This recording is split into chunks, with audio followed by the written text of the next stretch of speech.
6 గ్యారెంటీలు అమలు చేయడంలో కాంగ్రెస్ విఫలమైందన్నారు డీకే అరుణ. దీంతో కాంగ్రెస్ పార్టీపై ప్రజలకు నమ్మకం సన్నగిల్లిందన్నారు. మహబూబ్ నగర్ జిల్లా జడ్చర్లలో డీకే అరుణ ఎన్నికల ప్రచారం నిర్వహించారు. మహబూబ్ నగర్ ఎంపీ సీటును బీజేపీ పార్టీ కైవసం చేసుకుంటుందన్నారు. అలాగే కేంద్రంలో మూడోసారి బీజేపీ అధికారంలోకి రావడం ఖాయమన్నారు డీకే అరుణ.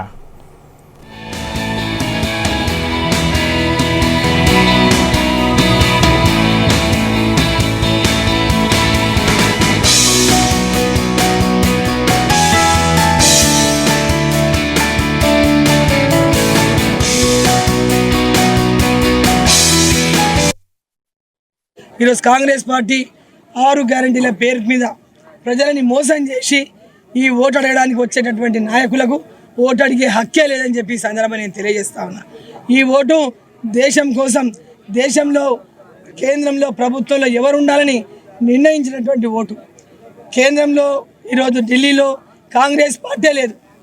కాంగ్రెస్ పార్టీ తుడిచిపెట్టుకుపోయినటువంటి ఈ సందర్భంలో దేశమంతా నరేంద్ర మోదీ గారు ఉండాలని, దేశమంతా నరేంద్ర మోదీ గారు మళ్ళీ ప్రధానమంత్రి కావాలని కోరుకుంటున్నటువంటి ఈ ఎన్నికల్లో ఇక్కడ కూడా మహబూబ్ నగర్ పార్లమెంటులో కూడా ప్రతి ఒక్కరు కూడా ఎక్కడికి వెళ్ళినా, ఏ వృద్ధులను అడిగినా, ఏ యువకులను అడిగినా, ఏ రైతులను అడిగినా, ఏ మహిళను అడిగినా ప్రతి ఒక్కరు కూడా మోదీకే ఈసారి మా ఓటు, మోదీ గారిని గెలిపించుకుంటాం, కేంద్రంలో ఉన్నటువంటి నరేంద్ర మోదీ గారి ప్రభుత్వం దాన్ని మాకు అందుతున్నాయి, ఈసారి మోదీకే మా ఓటు, ఈ దేశం కోసం మోదీ ఉండాలి, మోదీని గెలిపిస్తాం, అరుణమ్మని గెలిపిస్తామని ఏ ఊర్లో పోయినా పెద్ద ఎత్తున ఆశీర్వదిస్తున్నారు.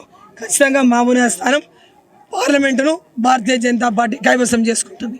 ఈరోజు కాంగ్రెస్ పార్టీ 6 గ్యారెంటీల పేరు మీద